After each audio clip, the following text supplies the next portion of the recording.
Hello, everyone. It's Sue here again. Welcome back to my podcast, Life with a Purpose, episode 5. I want to share with you about my singing and my life with the choir, the Linnet Girls Choir. I was, when I was young, Mum put me into singing lessons because I couldn't play soccer because boys only played soccer, not girls. And I couldn't play netball, of course, because of my arms. So Mum put me into singing lessons. And when I went to my first singing teacher, she was saying that my voice was still too young to develop, but she would teach me how to breathe and how to sing the songs properly in phrases and things like that. So I used to practice and love to sing When You Wish Upon a Star from the Disney movies or the different movies that I loved. And I'd have a singing lesson for half an hour a week, and then I'd have to practice the songs, which I didn't really practice, but I knew them. You know, being young, I know everything. So anyway, Mum realised I needed to have an interest. So she was asking around for if anyone knew about a choir, and I'd gone to a church in St. Columbus in Castle Hill, and the organist there just so happened to have a sister who was conducting a choir for girls. And it was a girls' choir that started both in school, but also for those girls outside of school who finished school but still wanted to sing. Anyway, so I started going to the rehearsals for this choir, the Linnet Girls Choir, and the beginning age was from 14 upwards. But at this stage, because I'd had about a year of singing lesson, I was about 12 years old, and Mrs. Murray, the conductress of the choir, put to the girls, "Do you mind if we audition a girl who's 12 who can't really do much but would love to sing and be a part of the choir?" And the girls go, "Oh, yes, of course." So I had to go and audition. And of course, the song that I auditioned was "Close Every Door to Me," the Joseph and his amazing Technicolor Dreamcoat. And of course, they loved it when I sang, and when they knew the song, they go, "Oh!" And then I didn't know until later that they actually sang that as part of the choir as well. So that was a real big boost for me. And it was also a song that I loved because it was about Joseph and his Technicolor Dreamcoat that I'd actually done with the Year 6 group in my primary school. And so I just loved to sing and get on to singing everything I could. So anyway, I joined the choir. They let me in, and I think one of the first trips that we had to rehearse for was for the Duntroon Military College. My conductress, Mrs. Murray, her eldest son, was in the army down in the college down in Duntroon in Canberra, and so we all were learning songs to go down to the Duntroon Military College for the graduation weekend in the first weekend in December. And it was about sort of the young men that were graduating from college were getting prepared for the parade, the graduation parade down there, and we would go and we'd sing in the Sunday morning service a song especially for that graduation class. So I've got some pictures here of the Duntroon Military College and some of our uniform. If Yeah, so, sorry. This is yeah, go on to the Duntroon. Sorry, my apologies. Yes, this is the entrance of the Duntroon Military College that we used to go down every weekend in December, once a year, every weekend, that weekend in December. And I just wanted to show you the Royal Military College, the gates. And we go down Friday night, spend the day there, and get ready and rehearse with the organist and things like that. And go to the graduation service. And some of the older girls would go to the dance that the soldiers would have the Saturday night. And then we go to the Sunday morning service and sing at their graduation and have an after party, after morning tea thing after church and meet the boys again, and then we'd go home. Now, in this picture, I've got just one of the uniforms that we would often wear down there, especially to church.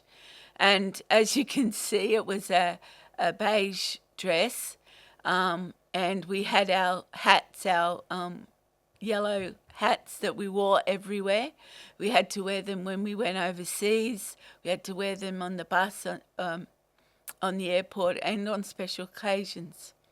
So I just wanted to show you, we had the black shoes and the black patent bags that we used to carry. And this was just after morning tea. We were getting ready to get back on the bus to go home to Sydney.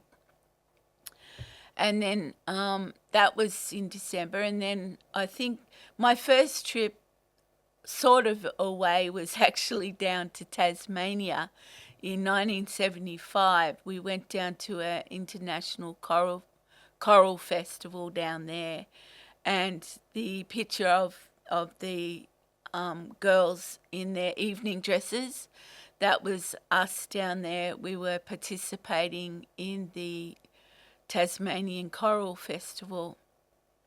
So if I could just have the next photo, please, Kaylem. Yeah. And this was us. We were able to choose our colours. We had pink and blue, yellow and green, and like a lavender purple colour. But just to concentrate on me, I'm in the back row. I've got blonde hair. I'm near, and I've got long hair in this picture. So this was my first experience in a plane, but we flew across the sea into Tasmania. So it's not technically a true trip, but this is just what we did. We would sing and perform in front of everyone, and this was us. I was in the first sopranos. We had second soprano and we had alto, and that's Mrs. Murray, our conductress, in the beautiful blue dress down the front. And my mum was there too. I think she was playing the piano. She's out of the picture, but she was down there playing, and it was a real hoot to be down there. But the funny thing was, when we went down there, it was when, back in 1975, we actually had a heat wave down in Tasmania, because for those who don't know, Tasmania is quite a cooler state in Australia. And but that day we got down and we landed, and it was so hot. It was just really, really hot, very unusually hot when we went down there. But when we arrived, we got on our bus to go to Tasmania Township so we could get to our places where we were being billeted. And why I'm bringing this up is that down in Tasmania, they had a beautiful bridge, and we thought we were going to be going over this bridge. But then when the bus came to it, we saw the bridge and we go, what's going on? It was one of those army makeshift bridges that we had to go across, because the day before or a few days before, a ship or a barge had knocked into the bridge down there and had knocked out a section of the road, so we couldn't go across that bridge.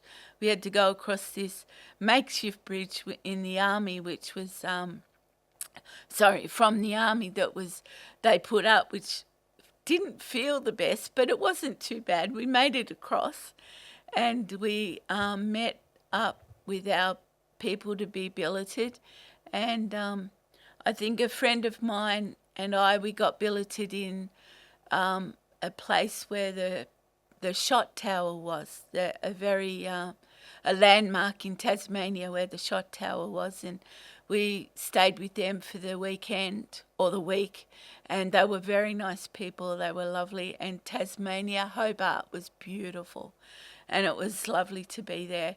And I think when it was strange when it was hot in in Hobart, we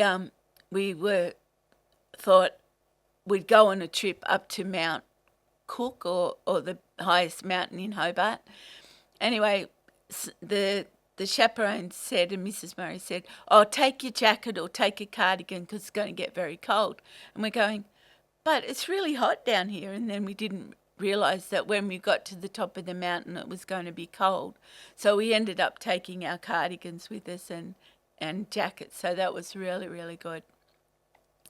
And it was cold when we got up there, but by the time we came back down it was nice and warm, as Tasmanian weather does change very quickly. So anyway, we had that beautiful experience in Tasmania, and we had a lot of good times and good fun. And then it was time for us to go home. Now, this was in January. I didn't mention that. It was in January 1975, and we went up to, we flew home and went back to practicing once a week on a Monday. And then we would go to practice for various things, and we were practicing for our trip to Fiji. We went to Fiji in 1975. Now, I don't have a picture for this one, but we just went over there for a couple of weeks, and we managed to go around the island, and we'd sing at various places. And when we came back, we would stay for a few more days before we came home. But on one of the days that we were in Fiji, we decided to go to the marketplace. And I was at the marketplace with my mum and a few of the other girls, but we weren't in uniform, but we were just in our own clothes, just walking around, getting souvenirs and things like that. And I remember a really, really scary thing that never happened to me before, because I knew people noticed me, with my arms, different arms. And it I learnt to not let it bother me. But this time we were in the market, and we were going and getting souvenirs, and then there was Indian people and Fijian people in the market selling their goods. Anyway, when I went to go in and I was looking around, suddenly these people would start to come up and give me a piece of jewellery and put them around my neck, and I'd say, "Oh, thank you, thank you." And then I'd go on and do a bit more, and then some more people would come. And then it got really, really scary. I mean, it was so daunting for me. Bear in mind, I think I was about 13 at the time. Even though Mum was around in the marketplace, I went off a little bit by myself. But they started giving me these gifts, and I felt in my gut, my stomach, that things were a bit funny and a bit off. And I really started to shake because I was getting nervous. I didn't want all this attraction. I couldn't handle the attraction. Anyway, so as people were giving me gifts more and more, I would thank them, but then I'd say, "Lord, get me out of here. It's really scary." And I found Mum and I said, "Mum, I need to go. I really need to go. All these people are giving me gifts." And Mum was saying, oh, they're just trying to bless you or something like that. But I didn't like it. I did not like the attention. I did not want to be there. So I think eventually went back to the hotel. And I tell you what, I was really relieved because it was really daunting. And I look back now and I believe it was the Lord saying to me, no, they're giving you these gifts from their gods, from the Hindu and the Baha'i and all those. They were giving you gifts from their God. And the Lord, I felt that was the Lord was wanting me to get out of there because of that reason. He didn't want me to be cursed with those things on me. And because my true God was the living God, the true God, the greatest God of all. So anyway, besides that, going to Fiji was a real good experience. It was very hot, but it was lovely, and that's where I got to ride my horse, as I showed you in a previous podcast about the horse. And it was really, really hot, but I enjoyed it. But I tell you what, I was really glad to go home.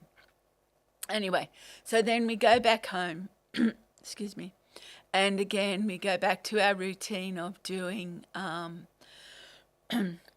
practicing for the Eisteddfod. Now, we practiced for the Sydney Eisteddfod. We'd often go to the Sydney Eisteddfod in the Opera House, and sometimes when it got very intense, we would go and practice maybe Monday, Wednesday, and maybe Friday, depending on how intense it was. So over the years, the Opera House became my second venue for singing. And what would happen was we'd go and we'd perform, and there was another school that we'd perform against, and they were the Ravenswood Girls High School, and they would come and they would sing, and we'd sing, and sometimes you'd have to sing the same piece, and it was very intense, but it was good. And also Cheltenham Girls was another one, and half of the girls in the choir with me, the Linnet Girls Choir, were in the Cheltenham Girls Choir, so they had to quickly do some changes sometimes when we were competing against them. So it was quite a thing. And then later on, as I got older, I also would train up and go into the Sydney Eisteddfods for myself. I think I did an operatic piece, and I think I did a Gilbert and Sullivan pieces in another competition. And I loved doing it. I'd never won anything, but I'd always get a good review, and they'd say, oh, you did really well, and this was okay, but maybe try a bit harder on this one or something. And it was a constant thing. And then we'd, so every year in the middle of, the end of the year in November, we would do the Eisteddfod in the Sydney Opera House, and because they had 2 weeks of competition of singing and dance and drama and things like that, but of course I was just singing. And then so that was basically 1975, and then in 1976 we were told that we were going to go to Aberdeen, Scotland, and we were so excited. We were excuse me, I'm going to take a drink of water.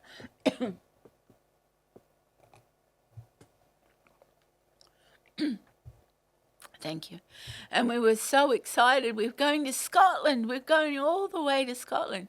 And it was an international festival for youth orchestras and choirs. And that was just amazing. We flew all the way to Scotland. That was my first full plane trip.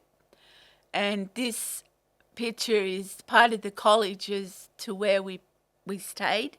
I don't think we stayed in this particular building, but this was one of the important parts of the old buildings that they had there. Anyway, we were going there for about 2.5 weeks, and that was amazing. We were going to fly Alitalia, and that was exciting. We had to practice, and we had to learn all the national anthems of the world at the time. Excuse me. And then we were learning them all, and some of them in the language, others in English. And then came time for us to fly to Aberdeen, Scotland. Mum asked Dad if he wanted to come, and he said yes. And she had wanted Debbie to come, my younger sister. So sadly, Debbie didn't want to, but she had to join the choir so she could travel with us. And anyway, Debbie did come reluctantly, but she did come. So she came. And the only one who got to stay home was my brother, because he was starting to work. So we all flew over, and it was a 36-hour plane trip, mind you. And we were all excited. It didn't matter, but we were all excited. So we had to fly to Singapore, and we landed. And then we flew a bit further, and we went to Bombay. And I remember that place because it was so humid and so smelly and stinky. And, of course, I had to go to the toilet in Singapore Airline, and then I had to go to the toilet in Bombay Airport. But anyway, then we flew over the Swiss Alps, which was lovely, and we got to see the top of the Swiss Alps. And then we flew all the way to London, and then we got to stay in a hotel overnight, had breakfast that morning. Then we had to catch a domestic flight up to Aberdeen or Edinburgh, and then we had to get on a train, on a bus to Aberdeen College. But that domestic flight, we also had another breakfast. And then when we got to the college, we had another breakfast. So we had 3 breakfasts in one day. And they also brought out the haggis. And somebody said, "Did you want to try the haggis?" And we go, "Oh, no, thank you." So if you don't know what that is, you'll have to look it up, because I can't remember how to explain it to you. But anyway, so here we are. We're at Aberdeen, and we're assigned our rooms and our things. And we thought we had to share with our other girls in the choir, because that's what we did in London. We shared a room and sometimes a bed with each other. But this time we found out we all had a room by ourselves, and we were so excited. We could make our own mess. We could look after our room the way we wanted to. The only thing we had to share, of course, was the bathrooms, which were, the toilet was down the hall in the shower. But we thought, well, we don't mind. That's fine. That'll do. But we got to sleep in our own beds, and we didn't have to listen to anyone snoring and things like that. So we spent the 2 weeks there. We were having rehearsals. We were having all the first sopranos had to go together from all the choirs, because we were doing some big event at the end, which ended up being celebrating the bicentennial of the United States of America. And so we were learning the American national anthem, and we also were doing the 18th 12 overture, and I think we had to learn Porgy and Bess, Summertime, something like that. So that was just so daunting. But we would have each part would have practice every morning. So all the first sopranos would go into one room, and the second sopranos would go into another, and first altos, second altos, and then tenors and basses, they would all practice together. And then at the end of the 2 weeks, we would actually go and have a final rehearsal, and then we would have the dress rehearsal, and then we'd have a few hours before the performance started.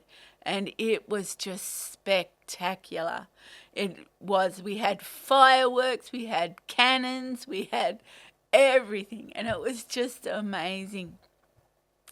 That was at the end, but during the weeks too, we also had our down times. We'd go to various places and sing for people at places. We went to Dundee, and I think we went to Glasgow, and then we were going somewhere else. And on one trip, we actually had a slight accident with a council truck. They were coming too fast, and we were coming too fast, and the guy slammed on the brakes, and his truck sort of fell over to the side, and sort of we had to stop suddenly, but thankfully there wasn't major accident. It was just the guys in the truck was sort of just stunned, and the bus driver's window got hit, smashed. But of course, it happened overnight Australia time for the parents back here, but for us it was in the daytime. And of course that was news back then, so they had the local reporter writing up the story, and then it got into the newspapers. And then of course, before Mrs. Murray could ring and contact the parents and say it was okay, everyone was okay, it was put in the newspaper, and then Mrs. Murray had phone calls from parents saying, "What's happening? Are our children okay? Are our girls all right?" So that was a big fuss, but we were okay. But it did stun us a bit. Some of the girls were hurt because the bus stopped suddenly, and we, at that time, in those days, we didn't have seatbelts. I mean, we weren't going like 80 or 100. We were only going 60 in the street roads, but it still was a bit nerve-wracking because some girls didn't know what was happening, and then to be stopped suddenly. But we had a nurse on the bus, and she goes, "Oh, quick, let me out!" And we're going, "Why?" But we didn't realize. I didn't realize she was a nurse, but she was wanting to get out to go and help them. But thankfully, they weren't hurt badly. And then after it was all cleared up, we continued on home, but we went a lot slower, and we stopped, and there was this beautiful field of heather that we went and stopped and picked some heather to just take back to our rooms. And it was really, really good. And it was really funny too, because over there in 1976, it was a heat wave in the UK. And when I say heat wave, for them, anything above 20 degrees Celsius was quite hot. And I think we got up to about 21 or 22 maximum, but they were really hot. But we had to take a little jumper, sort of like what I've got on.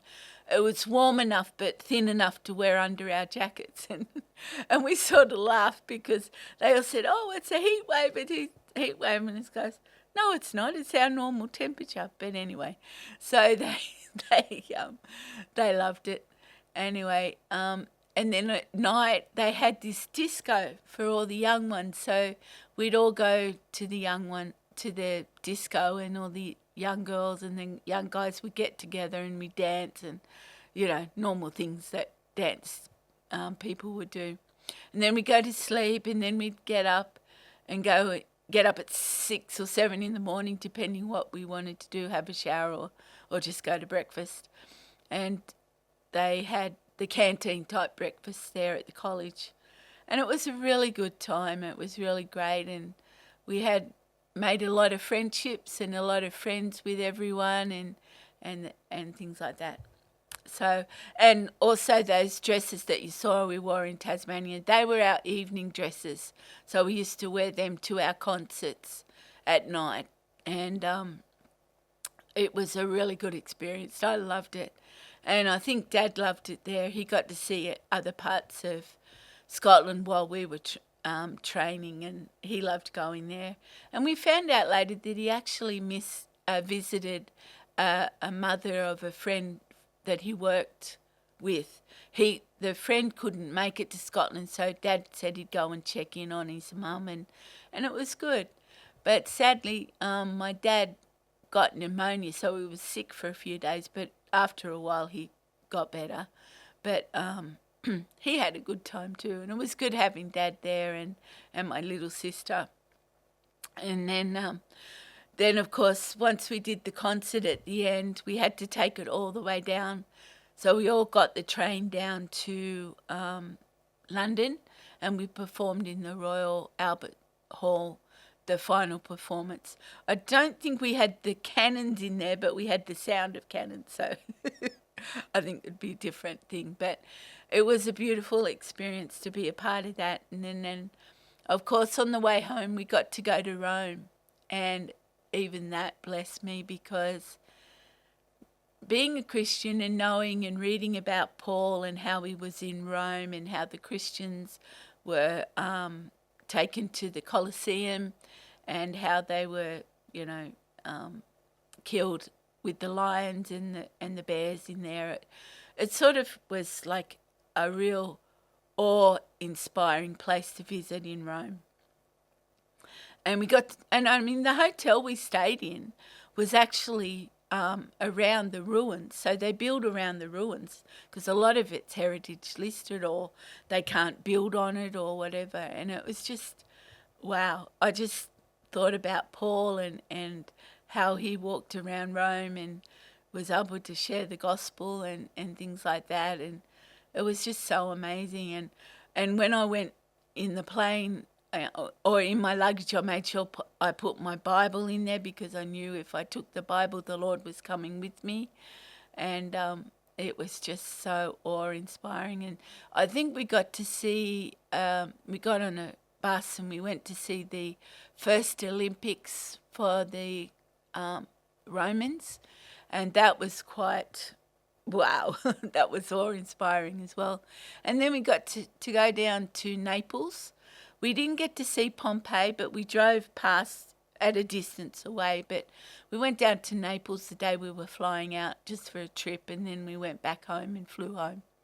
So that was really, really exciting, going to Aberdeen, Scotland. And as you could see on the building, it was old. It was old Aberdeen, really. It was lovely. Anyway, so then, of course, we came home again and we went and practiced for Duntroon and went down to Duntroon. And then I think and then a few years after 76, we were just rehearsing for the Stedfords. And then, of course, we'd go down to the Australian National Stedford, which was down in Canberra. And it would... this is a bigger one again, but sometimes it'd be a race between Ravenswood or ourselves, the Linnet Girls Choir. And, thinking back now, we'd all get upset if we lost and Ravenswood won. And then, of course, we'd be all happy if we won and Ravenswood lost. But, it was good fun. It was a good competition. And so that was in the middle of the June, which was very cold, and but we had fun, and it was good to work towards something. And then, of course, we went back to Duntroon, and every year after that, even though the mistress, Mrs. Murray's son, graduated, I think we ended up doing that until her youngest son, he also went down. Oh no, I'm sorry, he became a police officer. But we went down there for quite a few years, and it was good. I think when I turned 17, I was able to go out at night rather than go to the pictures. I was able to go out to the little dance they had that night for the cadets. So that was exciting for me. But I didn't like it very much and wasn't a party person. But anyway, it was good that I got to go.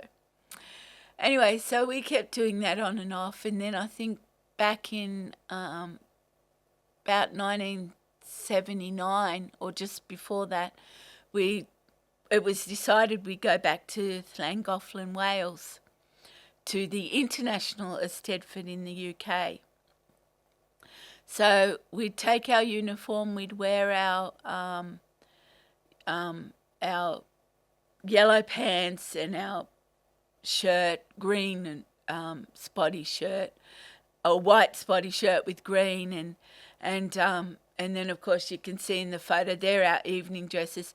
We've done a bit of a change here. We put a bit of a chiffon cape over the top, which softened it a little bit.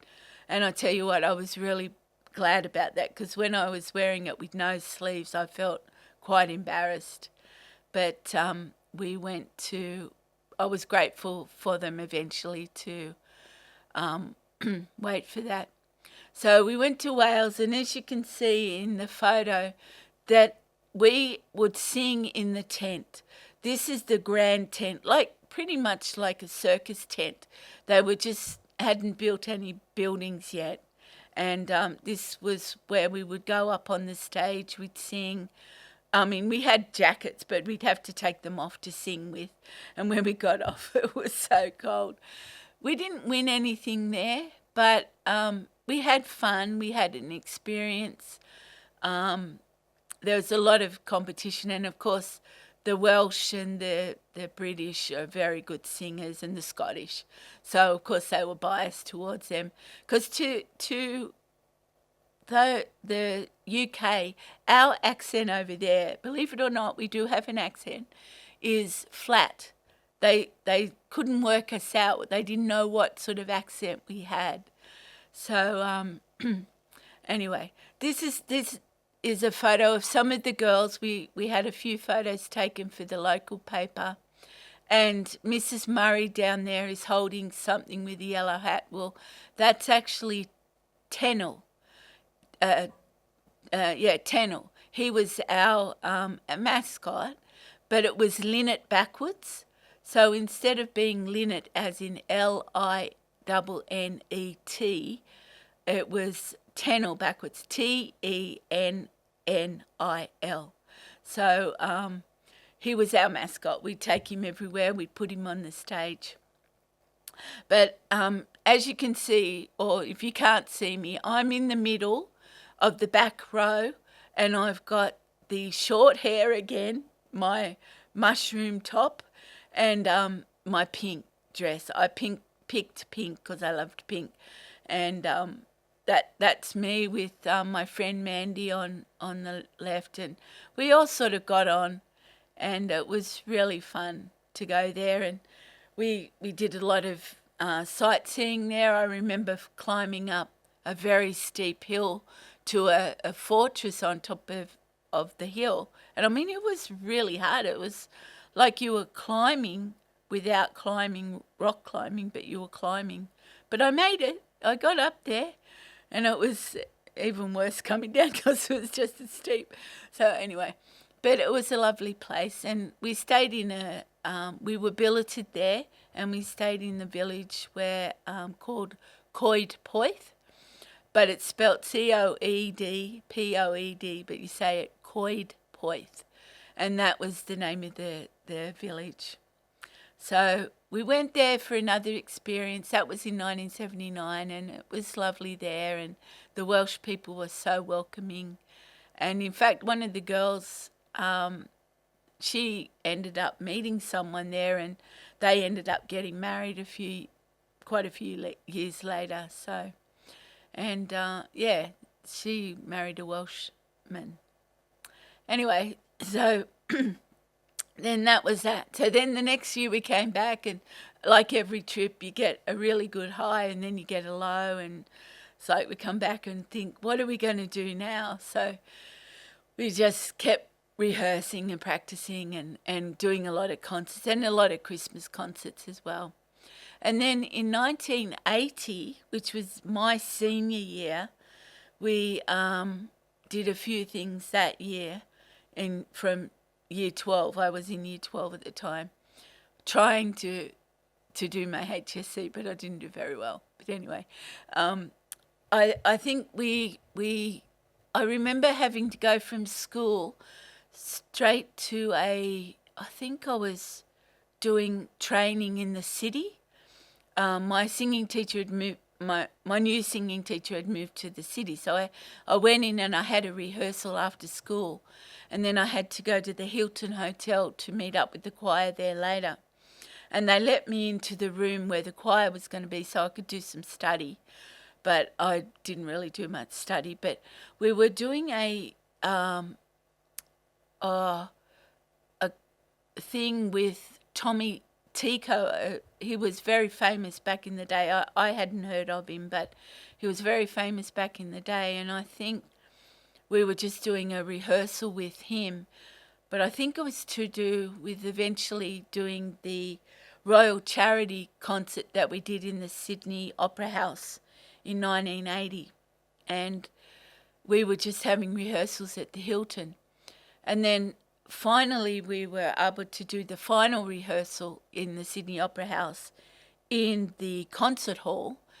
And this would also entail Olivia Newton-John and Peter Allen. And we were sort of the backup choir for him, for them and for him.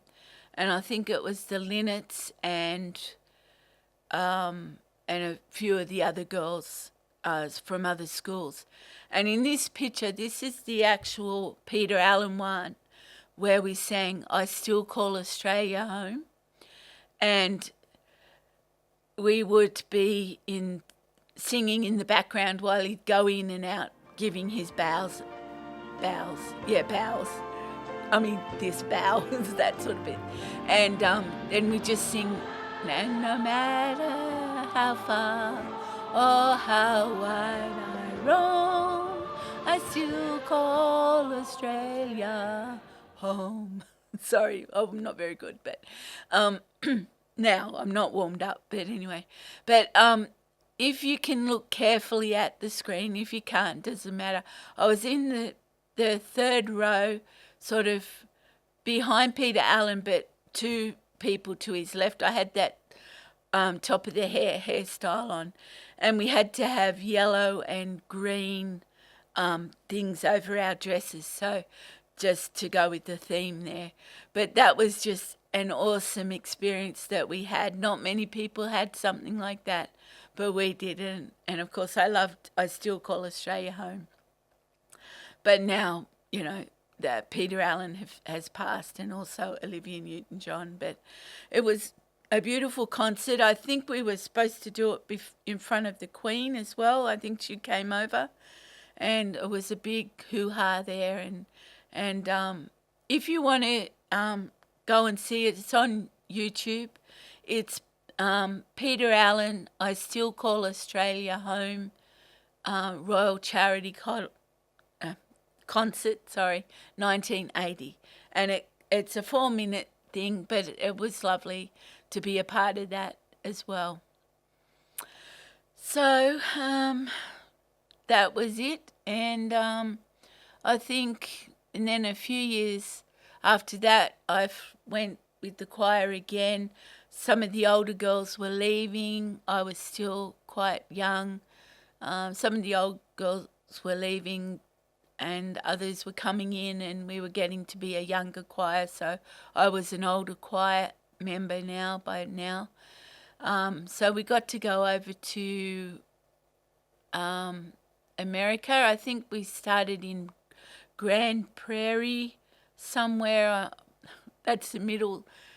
We flew to San Francisco, and then we caught the plane to Fort Worth, Texas.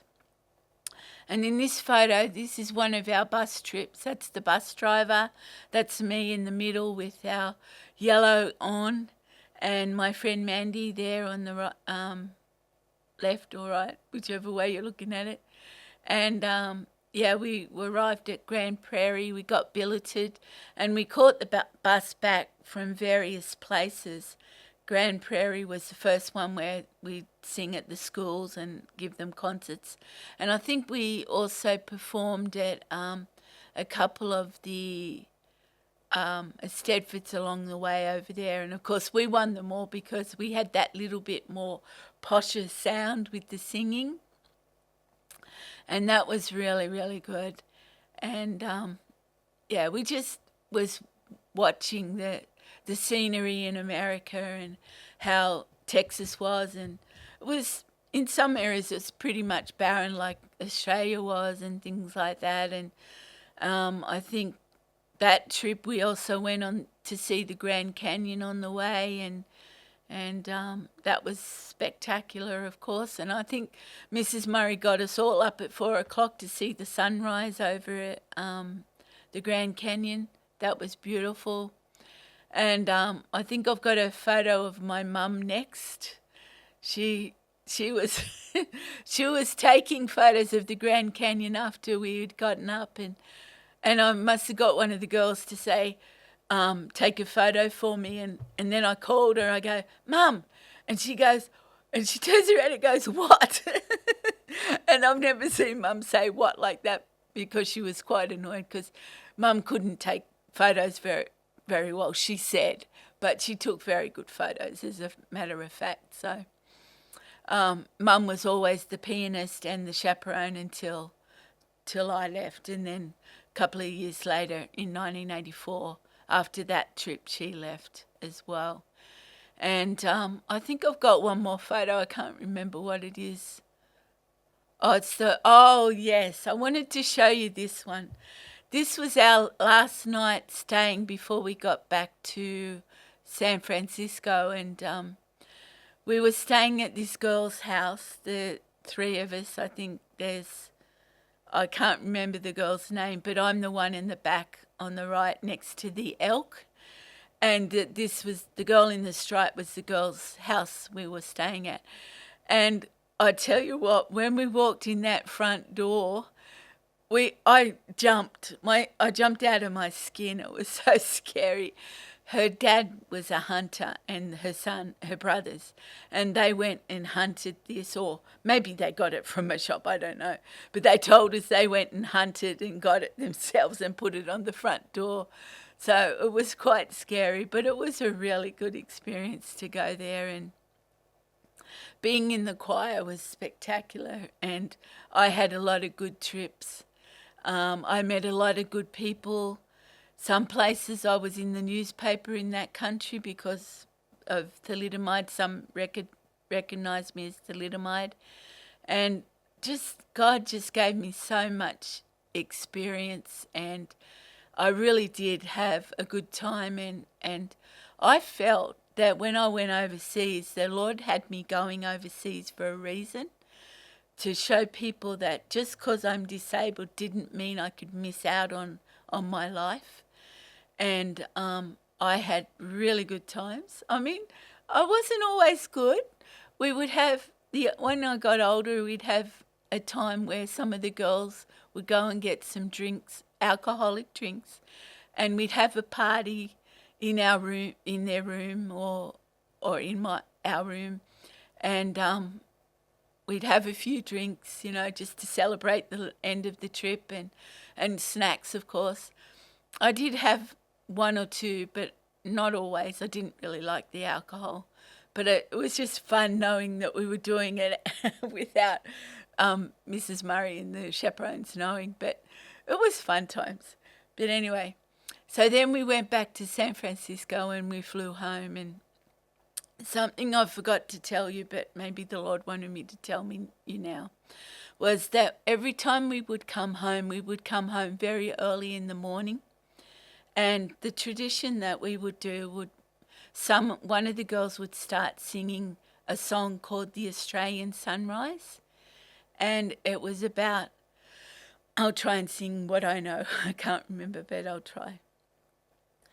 The morning star paled slowly, the cross hung low to the sea, and o'er the shadowy reaches the sky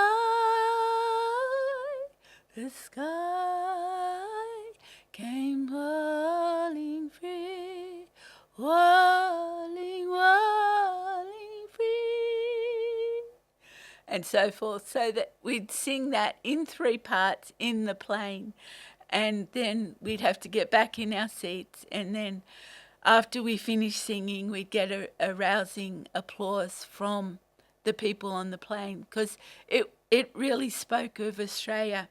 And I looked it up, and that poem was actually written by a soldier from World War One who had written it as a poem, and somebody wrote it into a song for choir. I'm not sure who it was.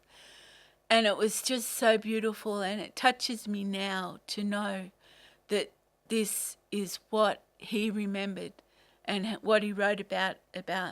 And the cross was the Southern Cross for Australia, and it just showed them, the guys that came back from the war, that they were home and they were safe. And I think that showed us too. And it was sort of, I didn't think of it at the time, but I think of it now. It was a tribute to the men and women who fought for us in the wars, for our freedom.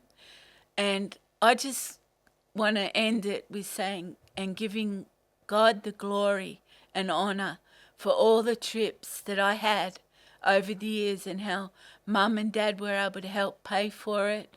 I mean, you know, a lot of the girls in the choir may not have travelled, except if we were in the choir. And the Lord just blessed us abundantly. And I found out later that Mrs. Murray was also a Christian, and she was wanting the girls to share things, and it was just a spectacular time. We had a good time. We had a girl time. We had fun. Sometimes we'd get into trouble because we were tired or grumpy or didn't do the right thing. But all in all, it was just so beautiful. And I just want to thank the Lord for giving me a life with a purpose. And everyone has a purpose in life. And Jesus is your answer, as he is my answer. And he is there for you if you're feeling down, or if you need something or someone. He's there. All you got to do is pray and ask him for help. And if anyone else wants to contact me, I will leave my email address down the bottom. It's sg.jerome, Jerome, 419@gmail.com. If you want to email me to get in contact with me and meet up or do something or get me to pray for you, I'm quite happy to do that for you, because without Jesus, I wouldn't be here today. I wouldn't have what I have today. It's all because of Jesus, that he gave me a life with a purpose. So thank you for joining me today. I hope that gives you a bit more insight into my home life. Thank you.